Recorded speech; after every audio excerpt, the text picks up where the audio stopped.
വരുമാന നഷ്ടമുണ്ടാക്കുക, തങ്ങളുടെ ചാനലിന് ഉണ്ടായ ഒരു വിശ്വാസ്യത തകർച്ച അല്ലെങ്കിൽ തങ്ങളുടെ ചാനലിനുണ്ടായ റേറ്റിംഗിലെ പിന്നോട്ട് പോക്ക് അത് ഒരുപാട് അസ്വസ്ഥമാക്കിയിരിക്കുന്നു 24-നെ എന്ന് വേണ്ടേ മനസ്സിലാക്കാൻ. കാരണം ഒരു വസ്തുതയുമില്ലാതെ വ്യാജരേഖ ചമച്ച് ഇങ്ങനെയൊരു വാർത്ത സംപ്രേഷണം ചെയ്ത് തൊട്ട് മുന്നിൽ നിൽക്കുന്ന ഒരു ചാനലിനെ അത് തങ്ങൾ ചാനൽ തുടങ്ങിയതിനു ശേഷം വർഷങ്ങൾക്കിപ്പുറം തുടങ്ങിയ ചാനൽ തങ്ങളെക്കാൾ മുന്നിലെത്തിയതിലെ ഒരു നാട്ടുഭാഷയിൽ ഒരു അസൂയയാണോ ഇത്തരം ഒരു വാർത്തയിലേക്ക് കൊണ്ടുവന്നെത്തിച്ചത്? എന്തൊക്കെ വാർത്തകളാണ് ആർ റോഷിപാൽ ഇതുമായി ബന്ധപ്പെട്ട് ഇക്കഴിഞ്ഞ ഒരാഴ്ചക്കാലം 24 സംപ്രേഷണം ചെയ്തത്?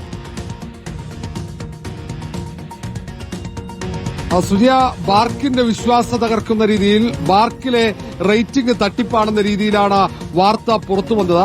അതിൽ ആദ്യഘട്ടത്തിൽ അത് കൃത്യമായി ആർക്കെതിരെയാണെന്ന് വ്യക്തമാകുന്നില്ല. പിന്നീടാണ് അവർ കൂടുതൽ വ്യക്തതയോടെ റിപ്പോർട്ടർ ടിവിയെ ലക്ഷ്യമിട്ട് വാർത്ത സംപ്രേഷണം ചെയ്തത്.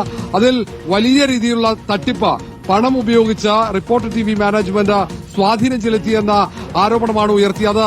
പരാതിയായി അവർ മുന്നോട്ട് പോവുകയും ചെയ്തു. പക്ഷേ ഇതിൽ ഏറ്റവും പ്രധാനപ്പെട്ടത് അങ്ങനെ ഒരു വാർത്തയ്ക്ക് അടിസ്ഥാനമാക്കി അവർ സംപ്രേഷണം ചെയ്ത ആ ചാറ്റ് അത് വ്യാജ ചാറ്റാണെന്ന്, വാട്സ്ആപ്പ് ചാറ്റുകൾ വ്യാജമാണെന്ന് ഇപ്പോൾ പോലീസ് കണ്ടെത്തിയിരിക്കുന്നു എന്നാണ് ഏറ്റവും പ്രധാനപ്പെട്ട കാര്യം.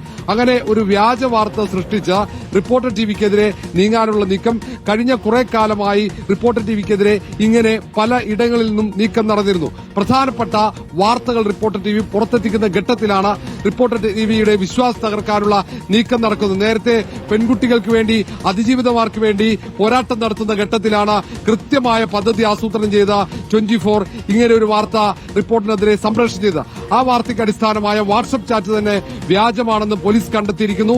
അതീവ ഗുരുതരമായ കുറ്റകൃത്യം അവർ ചെയ്തിരിക്കുന്നുവെന്ന് ഇതോടുകൂടി വ്യക്തമായിരിക്കുകയാണ്.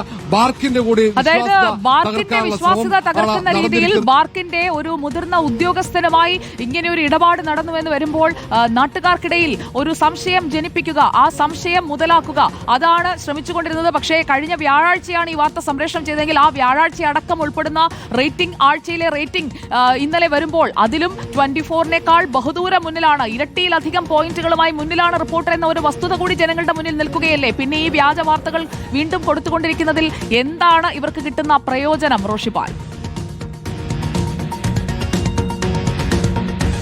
സുനിയ, കഴിഞ്ഞ കുറച്ചു കാലമായി നമുക്കറിയാം സംസ്ഥാനത്ത് ഏറ്റവും പ്രധാനപ്പെട്ട വാർത്തകൾ ഭൂരിഭാഗവും റിപ്പോർട്ടറാണ് പൊതുമധ്യത്തിലേക്ക് എത്തുന്നത്. ആരെയും ഭയക്കാതെ റിപ്പോർട്ടർ വാർത്തകളുമായി മുന്നോട്ട് പോകുന്നു. സാമൂഹ്യ മാധ്യമങ്ങളിലടക്കം റിപ്പോർട്ടറിന്റെ മാനേജ്മെന്റിനെതിരെ നിരന്തരം ആക്രമണമാണ്. ഒടുവിൽ തന്നെ നമുക്കറിയാം കൊച്ചിയിൽ ജവഹർലാൽ നെഹ്റു സ്റ്റേഡിയവുമായി ബന്ധപ്പെട്ട നിർമ്മാണവുമായി ബന്ധപ്പെട്ട് തെറ്റായ വാർത്ത നൽകി.